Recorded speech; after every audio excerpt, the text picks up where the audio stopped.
All right, welcome to the Soul Fresh Podcast. I'm your host, BK. And I'm your host, J. Steve. J. Steve, what's going on today, man? Not much, brother. We back here again in this political segment, political season. Yeah, back in political season. Yes, sir. We're going to be interviewing a few candidates. And Yep. We've got one today, and we've got Mark Ivory, who is running for House and County Board of Education, Yep. Post 6, and that's county-wide.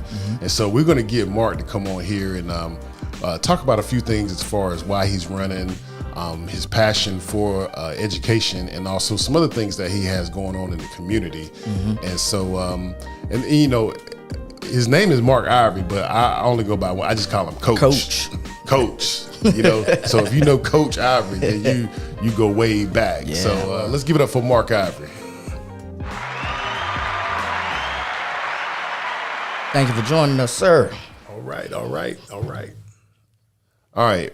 As we start every podcast off, Coach, tell us a little bit about yourself. Okay.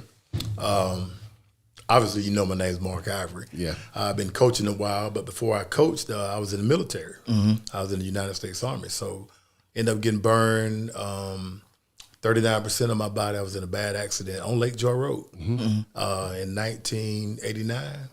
And I was in the hospital 5-6 months. And turned out to be a blessing. That's why I met my wife. Right. So her At the hospital? In the hospital. Oh, wow. Okay. So her brother is Priest Holmes' dad. Oh, okay. Yeah, so that's how I ended up meeting her. She ended up being in the same room. He was in a refueling accident. They was refueling the plane. And so the plane caught fire or whatever, so he had to jump out the cockpit and all this stuff. So, but he ended up in the same room with me. And so she came to visit him. Well, he had a lot of visitors because we were in San Antonio, Texas. Right. And so he had a lot of visitors, man. So the doctor, they come in and said, you can't have that many visitors. So my wife and her older brother, well, Herman's the older, Priest dad's the oldest, but the next brother. So they came over to visit me at my bed. So that's how I met her. So ended up having we had two boys, still have them, Marquez and Marcus. Yeah. So I know you're familiar with Marquez. Yeah. Northside vet. Right. So ended up having him. So, but I ended up being medically retired from the Army after that. So got 100% disability. 100%. 100%. So, but I ended up going back to school. Went to Xavier University of Louisiana. Right. And got my math degree there. And from there, came back to Georgia, started teaching school, started coaching, back coaching, which was my passion because I played football at Northside. Yeah. Oh, yeah. Let me go ahead and chime in on that. Like, you know, I meant to put that in there, throw that in there when I was introducing you as well. You know, not only have you been a good coach or whatever, but you are one of Wartown's finest. Yeah. Well, you know, one of the best athletes to come out of Warner Robins. Well, I probably don't look like it now, but put on those pounds. But, you know, back in the day, people said I could play. Yeah. So, you know, I guess I could play. So you being humble, that's good. Yeah. And the bloodline just followed along, right, as well. Well, you know, those boys of mine, I made sure they could play. I put it like that. Two state titles. No, they were good kids. They had good kids. I didn't make them play, but I think they wanted to follow their dad's footsteps. Yeah. You know, so. And but I told them, I said, if you're gonna do it, we're gonna do it. Exactly. You know, if you're gonna do it, we're gonna do it right. So I really pushed them a little bit. So turned out good for both of them. All right. So my oldest son now, he's a manager for Walmart, and my youngest is a pharmacist. Okay. You know, so hey man, it did what it had to do for him. So all right. Yeah. Cool. So let's go ahead and get into what you're running for. So first, you're running for House and County Board of Education, Post 6. Correct. And that's countywide. Yes. So let's go ahead and talk about, you know, I guess the first question is, how do we get to this point? How do we get from the Mark Ivory you just talked about to the point of 2022, I run for Board of Education? And also, just to let's chime in and talk about the demographic of what Post 6 looks like. All right. It's got like an evolution, man. So I went from coaching, well, let's go back. I went from playing to coaching and coached for 25 years, man. And got to the point where I was kind of burnt out a little bit. Right. You know, I've been athletic director for 17 years at Thompson Middle. And it was a trying job, you know, but I enjoyed every minute of it because I love the kids. Yeah. Got to the point right during the pandemic. You know, I told my wife, I said, I think I need to retire. I had a brain hemorrhage in 2020, right during when the pandemic first started. So I was in the hospital for that month of March, you know, when this thing first broke. And I had some decisions to make, you know, that I want to keep coaching football, you know, and put my health on the line. Was that from stress? Yeah, I think it was. I think it was. Just the stress of the job, right? You know. And looking out for your health too. Yeah, I had to look out for my health. But you know, I had a kidney transplant back in 2013, so I had polycystic kidneys. Right. So you know, they thought they had something to do with it too. Right. You know, so coupled with a little stress. So, but I just made a decision. It's time for me to retire. So I retired, but I never really wanted to be gone. You know, from the school system. I love Houston County. Yes. And you already had 23 years of service, right? Well, 25. 25 23 total. in Houston County. Okay. And 1 year at Southwest High School and 1 year at Bleckley County High School. Okay. So, you know, and I had a good career. I've been Teacher of the Year 2 times. You know, 1 time in Houston County, 1 time at Bleckley County. Oh. And I was only at Bleckley County 1 1 year. year. That's and I pretty got good. Teacher of the Year. So I was going to ask you about that. How does it feel to get Teacher of the Year? How blessed does it make you feel to get that it was honor? awesome. It was awesome being recognized by your peers. You know, as a fantastic teacher or whatever. You know, giving back to the kids. I just do what I do, and just be myself, and you know what God has led me to do. And I'm a people person, and get along great with teachers, the kids, and that's my passion. Right. That's my passion. And, you know, I just love kids and I love the system. So why I want to run for Post 6, just made up my mind probably about 6 months ago, that I wanted to find another way that I can give back, you know, to the community. And I just think being a part of the Board of Education is the way I want to go. Gotcha. That God leading me to go. So decided to put my name in the hat. Just a quick question. You answered a lot of stuff that I already had because I was going to bring up the military service because I didn't think too many people knew about that. Right. But since that was probably a life-changing experience, is that pretty much what set you on the path to want to be an educator and stay in the school system for all of these years? Well, I had a really good coach. He passed away a few weeks ago, Stan Gann. Oh. Yep. And that was my high school football coach. Well, one of them. One of them was Danny Carpenter, who used to be the superintendent. Oh, yeah. And so Stan came on, Coach Gann came on when I was a junior, my junior year. Made a real impact on me. On a lot of people too. Oh yeah. And so a lot of people don't know, but he was a math teacher. Yeah, he was. Graduated from Tech. Georgia Tech. Yep. Right. Yep. So when I first got ready to go back to college, he said, "Man, why don't you major in math?" And I was like, "What?" And he said, "You know, anybody can be a PE teacher. Yeah. So why don't you major in math? You're a smart guy." So I told my wife, I said, "I think I'm going to do that. I'm going to major in math." And I love math, you know, anyway, when I was in school. So I decided to major in math. And it was trying. Now, I had to to get into Xavier University, I had been out of school so long. I had to take an entrance exam. And so I walked in there blind, you know. But School I told ain't my no wife, joke. I said, listen, it's like riding a bike. You know, once you learn, you never forget. And so I blew that thing out the water. Yeah. And so I ended up getting into school. And but Coach Gann inspired me. Yeah. You know, not only to teach math, but also to go back and coach. So and he really kept up with me the whole time I was in school, would call and check on me, check on my grades. And when I got ready to graduate from college, this guy called around and set up interviews for me to get a job. But now one of them was in Michigan. I said, "Coach, come on, Coach. Kalamazoo, Michigan." I'm trying to stay home. The coldest part of Michigan. It was cold. I said, "Coach, I said, I'm not going to do good in that cold." So I had another interview in Goose Creek, South Carolina. And at the time, Chip Stewart, he also played for Coach Gann. He was the head coach down there at Goose Creek High School. And my wife really wanted to go because she's from New Orleans. She's used to the water. Right. You know, and she loved that environment, that setting. But, you know, I'm from Warner Robins. Yeah. I really wasn't feeling it. Right. You know, so it was a good opportunity, but, you know, I said, I want to come to Middle Georgia. Like, sorry, baby, we're going to have to settle on Lake Tobosaki. Yeah. Oh, yeah. So I ended up interviewing at Southwest High School and got the job up there. So pretty good change though. Goose Creek, South Carolina. Isn't Oh, that yeah. where isn't Charlemagne the God from Goose Creek? I don't know. I believe it's a radio host that we follow. I know he's from South Carolina. I believe he said he's from I know you're talking about. Goose. I could have swore he said Goose I don't Creek. know where he's from, but I know you're talking about. Yeah. Oh, Goose Creek. Yeah. So let's touch on that the demographic of Post 6. What does Post 6 look like? Well, Post 6 is the whole county. You know, it's the whole county. So it's every school, everybody's involved. So it goes all the way down to Elko, Georgia, Henderson, Perry, you know, all of Houston County. So I'm excited about it.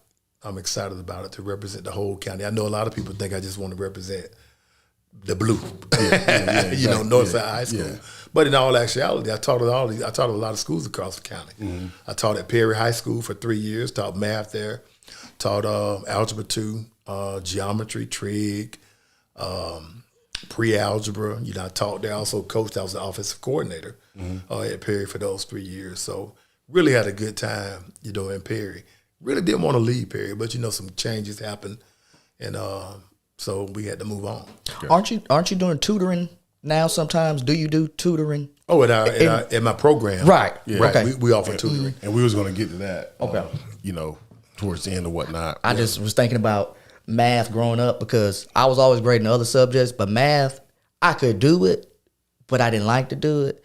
So I would always have to go to tutors and everything because, you know, math is, you have to practice math. I'll tell you something funny though. My mother, who's a big part of my life, she's passed on now, but I actually made an 88 in Algebra 2 on my report card. My mom put me on restriction for a month.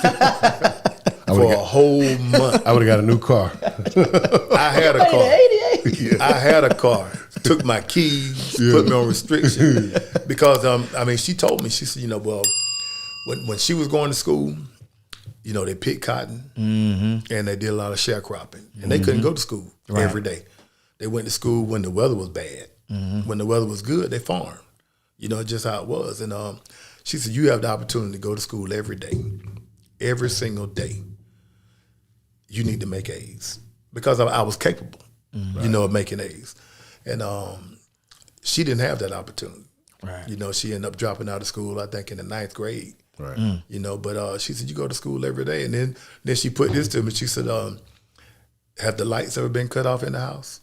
I said, no, ma'am. She said, have we ever been put out the house? I said, no, ma'am.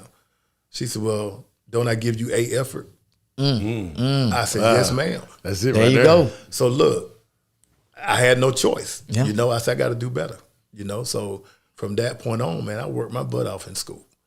And I instilled the same thing in my kids, my boys. And I remember one time my oldest son came home and he had a C in economics. Ooh. Not on his report card, but on his progress report. So I just told him, I said, well, you know, he played quarterback at Northside. I said, you're not playing Friday. You know, he was like, Daddy. I said, no, you're not playing Friday. I said, you know, I expect you to make better. Now, if a C is the best you can do, then I applaud you. Right. But I know a C was not his best. Right. You know, so I'm gonna have to. I'm gonna have to take that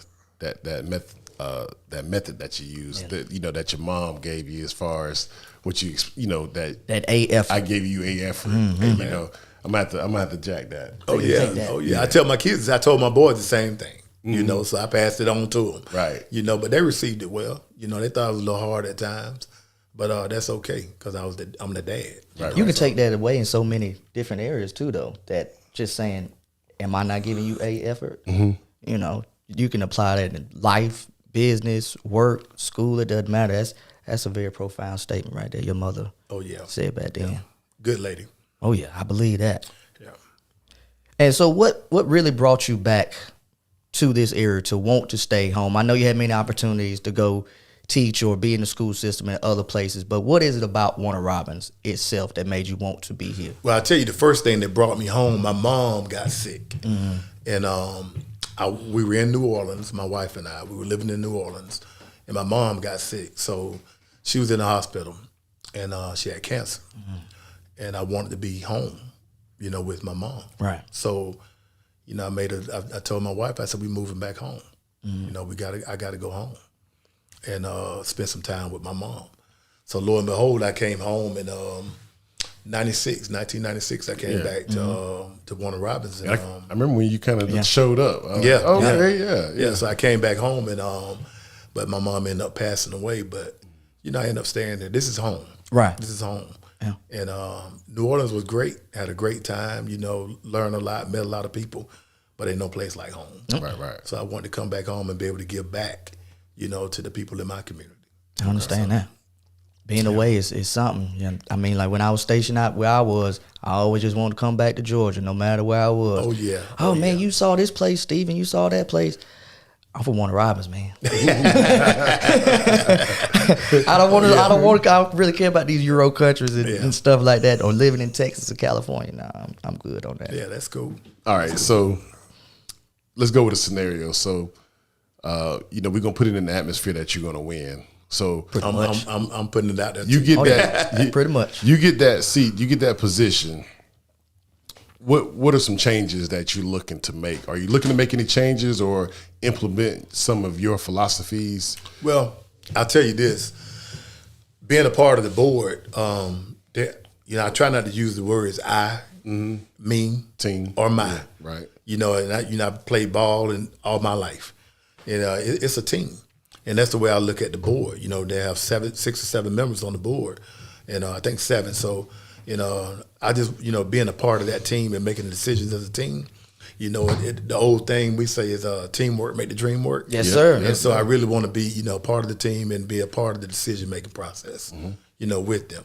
Now, with that being said, if there are some things that are brought to me from the constituents, the people in the community that who we represent, things that they have issues with or problems with, I have no problem bringing those issues and problems to the board. Right. And we can, start conversations right there. I want to be an advocate, for the people. That's mainly why I want to run. So the voices need to be heard, and I want to be their voice. Okay. Yeah.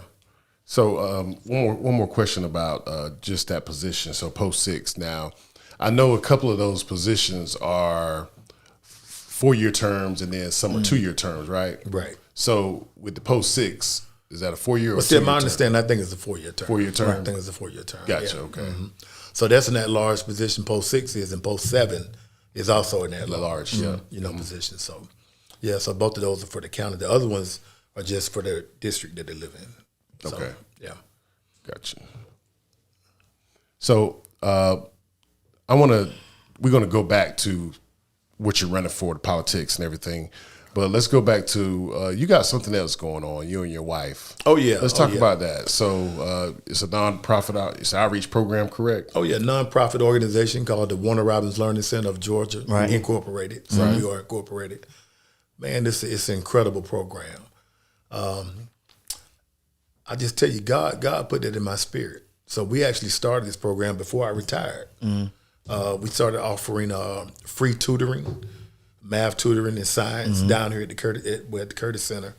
And kids could come here for free. They didn't have to pay anything, come down on Saturday, and we would tutor them. So I had a couple of teachers that from Thompson Middle that also helped me with the tutoring process. So, and it kind of grew from there. I'm like, we can do more. We can do so much more. So Thompson Middle School, for people who don't know, under the leadership of our former principal then, Dr. Walter Stevens, became the first Title I school in the state of Georgia to get certified in STEM.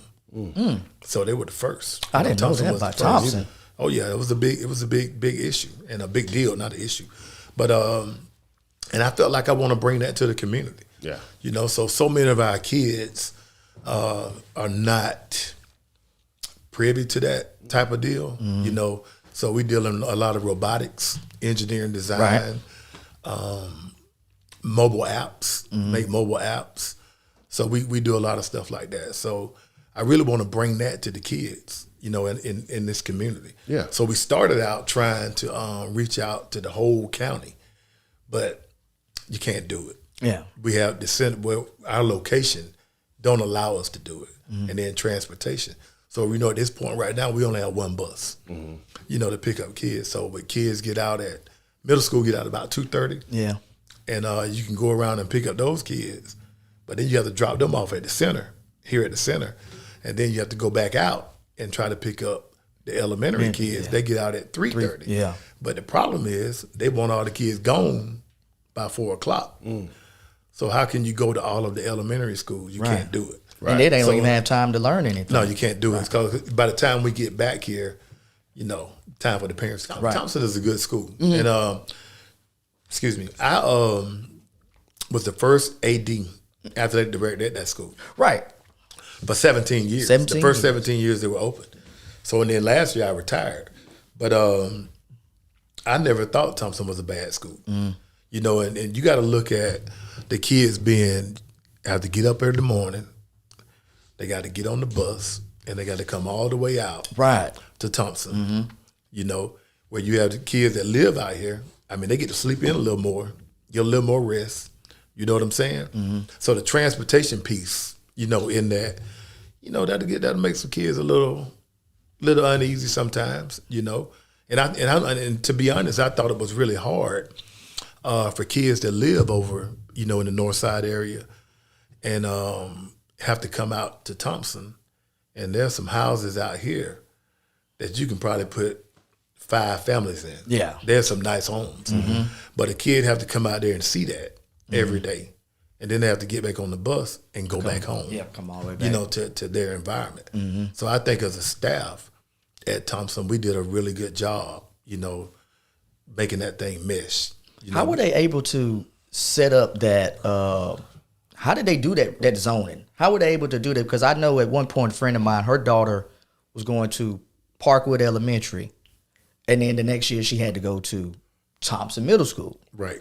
And I just couldn't realize because they stayed off Holly or something like that. And I was just wondering how does that go from that part of Warner Robins all the way to out there where you say I tell Thompson you what, is? the parents, a lot of parents put up a fuss now when a new school opened and they were closing down Tabor. A lot of parents wanted their kids to come to Thompson. They really wanted them to come out there. They were like, "You're going to build this brand new school, and what are you going to do with our kids?" But they really wanted their kids to come to Thompson. But the transportation piece was an issue.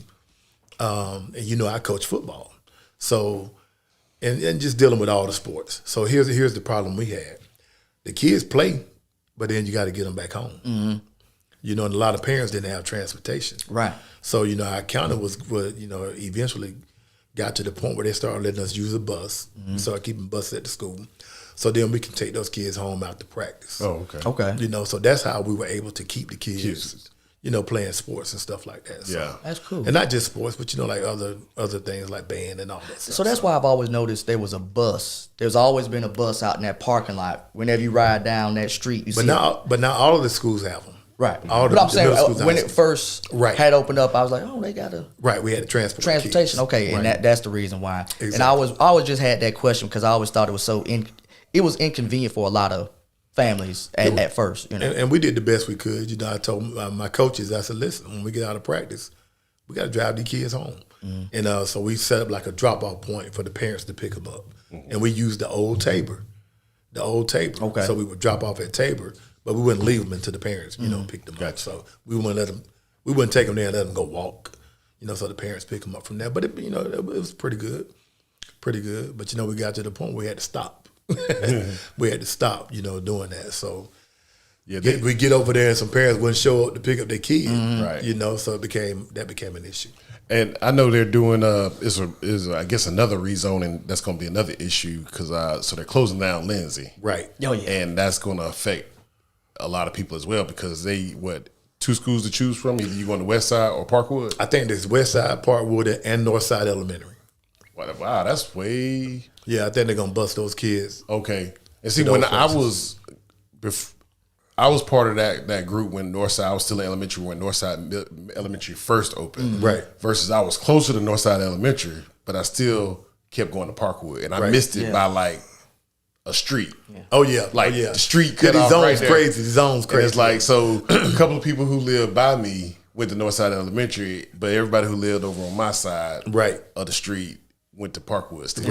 right. Like I lived down the street from Danny Carpenter on that same road, and we used to go to Centerville Elementary. Okay. And then when Northside opened up, they sent us. Danny Carpenter. You mean Dunbar? He stayed off Stewart. Who? Oh, you talking about where he actually lived? Yeah. Oh, okay. I was like, I live by Danny Carpenter. No. When I'm growing up, when I was in elementary school. You talking about the actual Yeah, Danny back Carpenter. then in the day, he lived in Heritage Gotcha. with us. Yeah. Right. But it was so funny how I was wondering why, like BK said, why he wasn't going to Northside Elementary. He lived right down the road from Northside. Yeah. Right, and I lived right, but I lived on this side of the street Right. of Dunbar versus across Dunbar. They still sent everybody out to Parkwood and kept some of them at Centerville. Yeah. Yeah, that's how those zones work, though. You know, you can be, let's take the states, okay? So American Boulevard, you know how where American Boulevard. yeah. But if you stay on the next street over, I think it's Wisconsin, on the little side, then you go to a different school. Really? Yeah. So when they redid the zones, I think it was about 5 years ago. Yeah. Everybody on Wisconsin and back on Dunmurry, that area, all of them went to Northside, got moved to Northside Middle. And the other kids still came to Thompson. I guess it's almost the same thing with high school. Everybody on that little corner, Davis and Green Street, where Vicky Lynn, Chris Drive Went out to Hoco. used to be Wisdom Pines. They all Right. go to Hoco. Right. Versus you got two high schools. And I understand you got to kind of, I guess, mesh the demographic together. Exactly. Got to know, fill the school up. Right. Yeah. You know, and I hate that that's the issue. That, you know, we need, like a school saying, we need black kids. Let's go find some black kids. Well, a lot of times you got to get there to get funded. Yeah, exactly. You know, so you got to have a certain percentage of kids in school. Okay. You know, It almost makes me think, though, to touch on that point that you're saying, that maybe they feel like sometimes, I've spoken about this with a certain educator, that they bring less educated children into that program, like you said, because they get that funding. And they start seeing these numbers come in from these tests and everything like that. Oh, well, that means we need to do more for them. We need to give them more grants because they're a struggling school. Is that a misconception, though? I think it is. Okay. I think that is. Yeah. I think that is. Yeah, I think that is.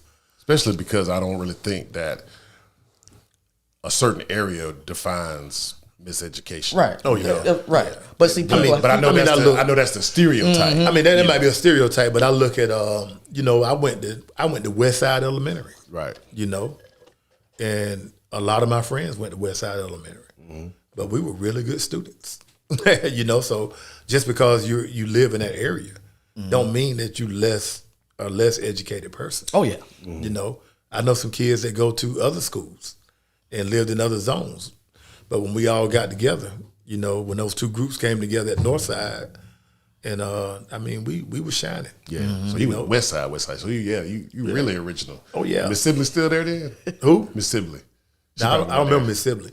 Oh yeah, she might have been. I think he told me when he was in the elementary school. Yeah. Oh yeah, a long time. When I was look, like many moons ago.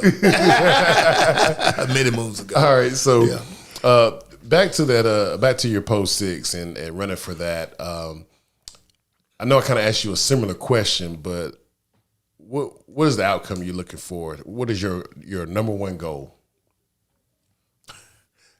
Outcome to win. No, well, not that outcome. But we're gonna say you're gonna win. Okay. So when you get it, what is your goal? Well, really and truly, I'm really just looking forward to working with the members of the board. You know, and I really want to be a voice for the people. Right. You know, that's really why I want to be in there. Why Yeah. I really want to get the seat. You know, to be a voice for the people. So, you know, right now I really don't know what kind of voice, you know, we're getting. Yeah, well, the people do need a voice, and I'm not saying what side you play or what side of the table you play for, but like, you know, during the whole pandemic, you know, I know it was a lot of tug and pull with the whole mask situation, COVID, Right. so that brought a lot of issues, and I think a lot of people didn't have a voice to be able to, you know, for somebody to speak to them to, I guess, express their concerns. Right. So I know that was an issue. So I do totally understand what you mean by, you know, bringing a voice to the table and whatnot. Right. But so we're definitely you know, rooting for you. You know, like I say, I go way back with you, whatever. So, and I've been watching all the moves you make, and so like, is there anything else that you want to share about you know, your platform or whatnot? No, the only thing is I just want people to know that I'm for all the children in the county, all over the county. I'm for the children. the stakeholders in the community. Gotcha. And the future of Houston County school system. Gotcha. You know, I like to see us spring forward, and I like to see more of our schools getting involved in STEM. Gotcha. And I see some of them are doing it now. Right. But I think all the middle schools, all the high schools, we really need to push this STEM. Now, what does that take to get involved for other schools to be attached and to be a part of that program? Oh, they just have to implement, you know, being with the science, technology, engineering, and the math. Starbase out at the Museum of Aviation, they're starting to come into the schools and do like 1 day a week. Right. You know, at different schools. I know Warner Robins Middle is doing it now. Thompson is still doing it. But some of the other schools are doing it as well. But these kids need to really, really learn the technology that is out there, because that's going to be the wave of the future. Yes, it does. You know, robotics, you see all the time. You have factories. A lot of people are disappearing out of factories because robots are taking over. You know, so you think about it. If I have a person, he might get sick. You know, he got to miss a week of work. All right. That robot don't miss a week. Yeah, that's true. Just change the batteries. The robot don't miss a week. Yeah. Maybe you have to have a person that an engineer that's on duty that can go around and fix it if something happened. But that robot not gonna miss a week. Right. You know, that's true. That robot don't have death in his family. Really? You know, and you know where I work, my job. You know, my job is going to almost full automation. Right. You know, so everything is automated, and luckily, I'm a tech guy, so I'm able to be the guy behind the computer, and do the computer work and everything. But it sucks for the people who are hands on, right? And we're needing less of those people, because guess what? I can do it from a push of a button from the office. That's right. You know, true. That's right. Yeah. You know, so and that's what we're trying to do with the STEM program. Right. You know, here, trying to make these kids and parents aware. You know that, hey, this is happening. Right. You can't stop it. So some of you mentioned earlier, I wanted you to kind of touch on to explain to maybe people who don't understand what Title I is. Title I schools are basically when you have lower economic kids. Right. You know, so those are mainly Title I schools. You know, so but just because you have a lower economic status don't mean that the kids can't learn. Right. Yeah, exactly. You know, so you have some fantastic people coming out of these schools. Oh, yeah. You know, great leaders. Right. But that's basically how you get your Title I. In our county, we do a really good job of trying to be fair, you know, with everybody, with the money. If Thompson need $1,000, and I'm just going to use these numbers, and every middle school going to get $1,000.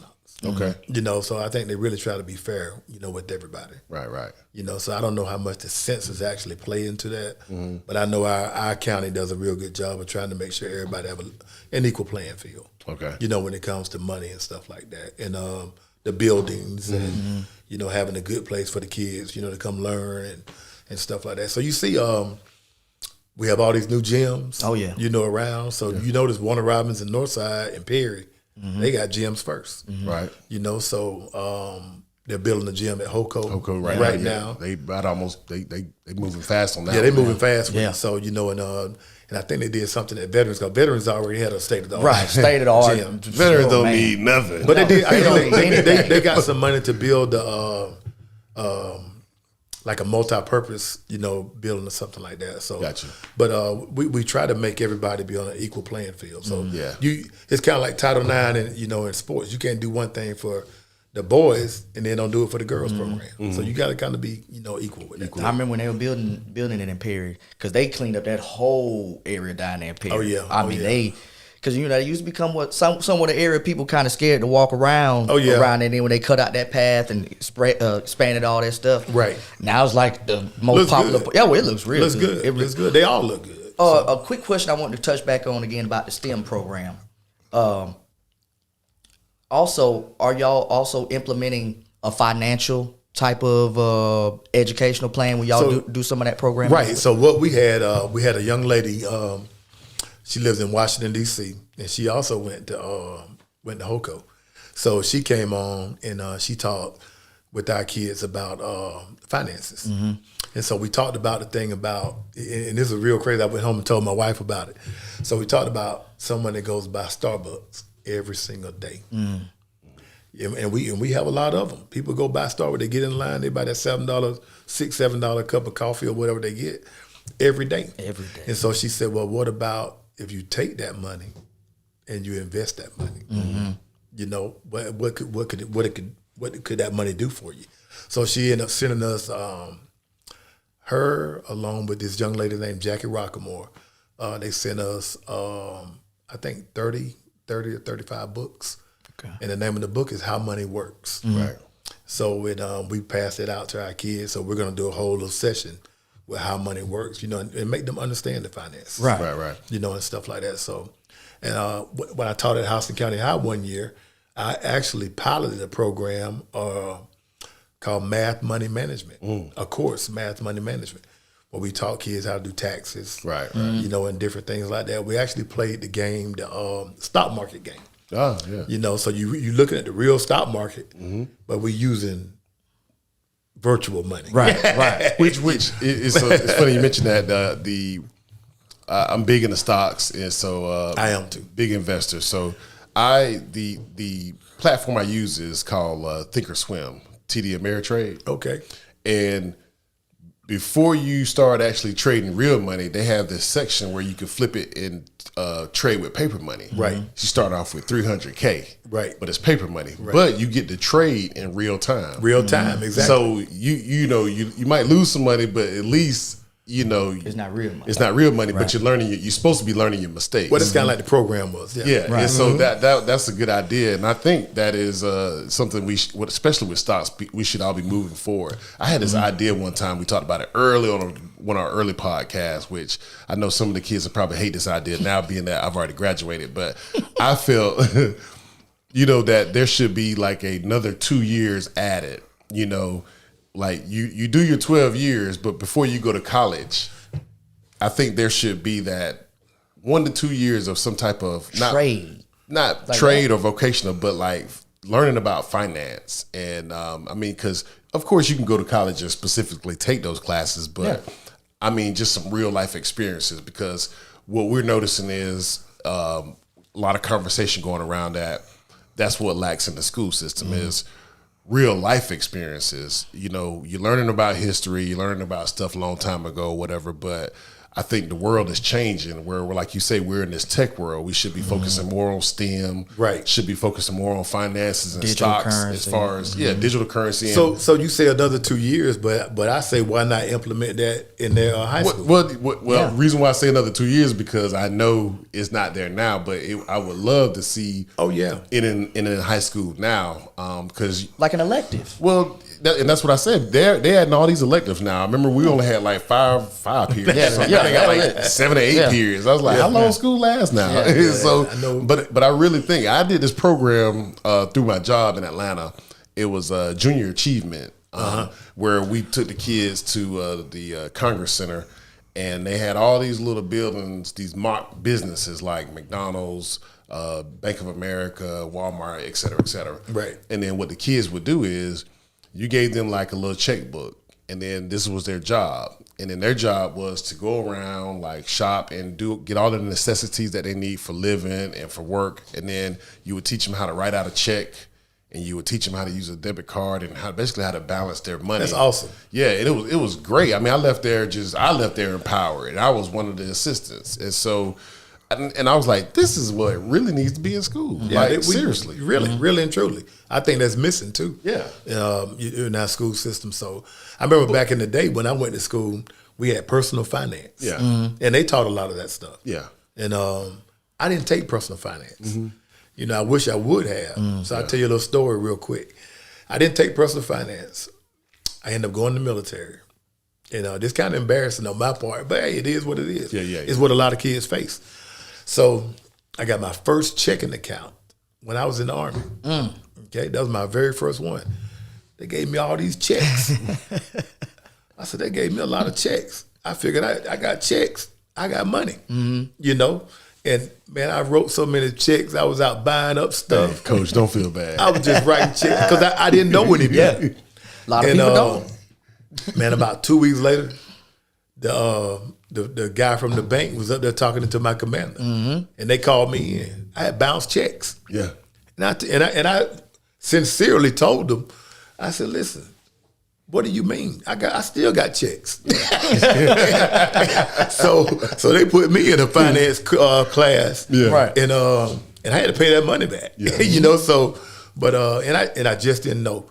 And I know as educated that I was, coming out of high school, if I didn't know, I know some kids don't know. Yeah. Yeah. Because I told you I grew up in a time where my mom didn't write checks. And it was back in the day, so we used to get in the car together on the weekend and we'd go around and pay bills. Yeah. We'd go grocery shopping, go around and pay bills. And we paid cash. We didn't use checks. We didn't use credit cards. Yeah. Right. I had no idea. Oh.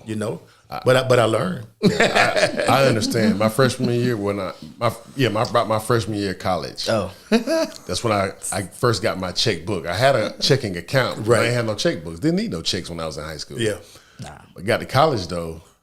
Ooh, and then you're hungry. Oh yeah. You Go got write no that money. check. Hey, I write that check in a minute. Like I might have some money in there, Yeah. but guess what? I'm gonna get this pizza and they gonna take it. And then my mama started calling me like, "You getting all these little statements at home about insufficient funds?" And that it's life lesson. And then when you got those checks a little while, you run into that person that knows how to. Hey man, you can use that check. And then you can put it forward so you can get some more money back. Don't tell nobody I told you about it. You know what I'm saying? Like, oh, you can do that. Yeah, but see, back in the day, you can get away with it. back in the day when we was coming through, the check had to clear it, so you had a couple of days. Right. Nowadays, It comes right out. the check gonna go through and it let you know right then and there. Like, you ain't got The machine it. gonna tell you. Right. I had about 3 days to come up with that money. Sir, to put it came back through our machine as handed back to you. Here you go. We call that floating the check. You floating the check. Float that check. Yeah. Yeah. So I just got one more question, and if you could just explain the role of somebody who's on the board of education. Well, what is your role like? Is hiring principal or approving principals? Well, not really with the principal. So the only employee we have is the superintendent. Gotcha. Okay. That's basically what that's where we bring stuff to. Okay. So when things come to us, we'll either take it to the superintendent or the deputy superintendent. Right now it's I think that's Ricky Rogers. Right. And so we'll bring things to him, and or they'll bring stuff to us to vote on, like that. But we'll bring some of the issues and problems that we encounter with the public, we'll talk about them and bring them to them. Then the deputy superintendent will bring it to the superintendent. Yes. And the superintendent will basically, kind of meet with the chair of the board, whoever the chair is of the Board of Education, and decide if that needs to go forward down to the executive cabinet, to the principals, and to the schools. So that's kind of how that works. Kind of like an oversight committee. Yeah. Yeah. So, but it's a privilege, to even run, to be able to run. But I would love to serve, on that. So I remember them days. There are some things that sometimes probably get overlooked. That some people in the community have questions with, or problems or whatever. And like I said, I just want to be a voice, for the people that don't have a voice. I understand that. But I tell you now, our community needs to do a lot better as far as not sitting at home or sitting at the cookout, talking about stuff. We got to be about it. So when some things are going down that So we you don't mean like like, actually showing up to those meetings? got to show up to Right. the meetings. Got to show up to the meetings. Got to voice your opinion. If you don't show up, you really don't have a voice. Right. Yeah. And do more than just blast people in the Facebook. Exactly. On the Facebook page. Right. So I went to one of the zoning meetings, and they had a meeting at Westside Elementary. Right. So they were talking about moving some kids from Westside and CB Watson and those schools. So I went there, and there wasn't a lot of representation from any group, there. I think there was only like 4 families that showed up. And so there you had a couple of board members were there. You had 3 members of the executive cabinet, from the board, from the system was there. You had 3 school elementary principals there, and their assistants were there. I was there. and you had 4 families. That's it. That's it. And they're talking about moving these kids all around. Right, but you different only places. four families. Right, but you just got 4 families showing up. So I think we have to do a better job of getting out, you know, to voice our opinion, you know, to make it known. So, and a lot of people always think sometimes that, oh, they already done made that decision. Well, the decision is not made. The proposal is out there. The decision is not made, but we have to get out there and voice our opinion. And maybe you come and you give a lot of valid reasons and all this stuff, and they still do it. You know, they still make, but at least you had a chance to voice your opinion. Right. Gotcha. So I think we have to do a better job of that. Okay. So that's why I say, you know, don't just talk about it, be about it. Be about it. You got anything else? Yeah. No. Okay. We're gonna go ahead and so get on to the end of the part of the podcast. all right, yeah. So we get to the end of the podcast. You got your 5 words? Yes, sir. All right. So we do this thing at the end of the podcast. It's called 5 words. Okay. So what Jay Steve is going to do, he's going to give you 1 word, and then you give us the first answer that comes to your head. Wow. So for like example, he says, I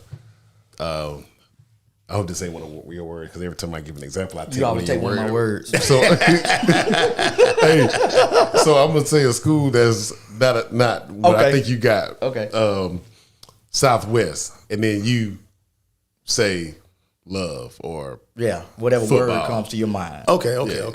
That's cool. Yeah, okay. yeah. Or you say, I don't know, Bloomfield. So Right. I actually didn't put any schools. Oh, okay, I didn't good. put in specific schools. Oh, okay. Because he for all the people. Yeah. For the whole county. Right. Yeah. Exactly. All right, go ahead and run it. All right. First word. Warner Robins. I hate to say it, but demons. But that's the first thing that come to my mind. But Oh yeah. I was talking about the city itself. You didn't say the city. You didn't say the city. I should have said the city of Warner You said Robins. Warner Robins on the first thing. Let me throw a boo in there. You don't talk about no demons on this podcast. Ain't no red in here. Yeah. Now we do talk about the demons when everybody has lost and we have to root for our city. I got you. I got you. But We were rooting for them during the state Hey championship. man, Marquis doing a great job over there. We want to actually get him on and talk about the good job he's been doing I applaud that and guy. turning that school around. I guess you can't really say turning Warner Robins around. They always kind of been, you know, a little steady. He inherited a good program. Oh yeah. And but I think I know he's taking it to another level. Gotcha. And the basketball program too. Yeah. Well, Jamal- that's Jamal. Jamal, Jamal doing his thing over there. Yeah. Because this, like, we talked about it on the podcast where you didn't really see Warner Robins as a basketball school. And I think They were pretty good though with Chip along. No. What I'm saying is Warner Robins as a whole was not really a basketball town, not the school. Oh no, okay, the city. Okay. Warner Robins, the city. Oh no, was not, it's been a football. Yeah, Been a it's football football. city. But I'm saying is I think Jamal has really made it and got people looking at it. He changed the game as a a little. basketball Yeah, he school. did. I mean, we went going against Miller Grove, and Miller Grove won 6 titles that year. Yeah, man. You know, in a row. Yeah. And just to be on that level competing every year. Yeah. I mean, that just says a lot. It says a lot, man. Yeah. He's done a great job over there. Yeah. So I think he inherited a lot from Chip and carried it on, you know, and took it up another notch. Rest in peace to him. Amen. All right, go ahead. All right. Number 2. Education.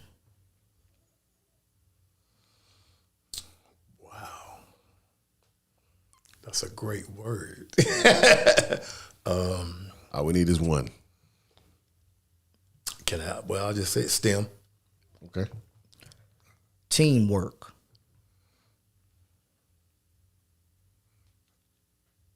I'm back to my I can't give you one word. Oh, that's No, fine. no, that's fine. So I'm still gonna say makes the dream work. There you go. Yeah. That's what I say all the time. Teamwork Yeah. makes the dream work. Yeah. Math. Mark Ivory. Okay. Now I say that because I love it. All right. Yep. And one more. Community. So when you say community, I think of unity. Yeah. Okay. I think of unity. That's a good one. Go ahead and give a shout out to Mark Ivory. Yes, sir. Yes, sir. All right, Coach. We definitely appreciate you coming on and talking to us and, letting us know about your platform and letting the people know about your platform. Right. And like I say, his motto is our children, our community, our future. And that's Mark Ivory. So, election is going to be May 24th. That's this year, 2022. And Coach, go ahead and let them know when you can early vote. Okay, early voting starts May 2nd. You can look on the, I think there's a page, the Secretary of State. Okay. And that'll tell you when, different locations and stuff like that. So, but early voting starts May 2nd and goes through May 20th. Okay, gotcha. So get out and vote. Yeah, Get all right. out and vote. People get out and everybody vote. get out and vote. So and this is what I want you to do. That camera right there, that's your audience. Okay. Go ahead and give your shout outs and go ahead and let them know what they need to do and let them know how they need to do it. And also plug some other stuff that you got going on your program. I'll tell you this, find you. my whole thing is, my motto, what I tell the kids is be the change. And the kids at our center. So, if you're not familiar with Gundy, one thing that he always talked about, and he didn't exactly say be the change, but that's what he's giving credit, for saying. So be the change in the you be the change that you want to see in the world. And I break it down and say be the change that you want to see in your community. Okay, so be that change. So that's pretty much my motto. But I want everybody to get out and vote. If you're not registered to vote, go register to vote, because if you don't vote, you don't have a voice. You got to get out and vote. So I always tell people, don't complain if you don't vote, because you're not voicing your opinion or whatever. So, just urge everybody to get out and vote. There'll be a bunch of, I think, 16 locations on May 24th to get out and vote. I think there's 5 places for early voting. So I just urge everybody to get out and vote. You don't necessarily have to vote for me, but I would love for you to vote for me. But just get out and vote. Voice your opinion. That's what I got. All right. That's Mark Ivory. And we appreciate you checking us out, listening to us today. And we got a couple of more guests that we're going to be talking about, having on this year during this campaign season. And, I hope y'all, stay tuned and listen in. And me and J. Steve, in between times, we're going to be having some of my other podcasts. We got some other great guests coming on. Oh, yeah. We definitely got some things coming up. We're going to be talking about relationships and marriage and, just some fun topics that, we hope that y'all will be engaging with us on in the comment section or whatnot. So, as we always say, I'm your host, BK. And I'm your host, J. Steve. Peace. Thank you for checking out another episode of the Soul Fresh Podcast. If you want to catch the audio version, make sure you go to Apple Podcasts or Spotify. And if you want to check out the video version, make sure you head on over to YouTube. And when you get there, hit that like button, smash that subscribe button, and go ahead and turn on that notification bell. And in the meantime, until the next time, keep it 100, be blessed.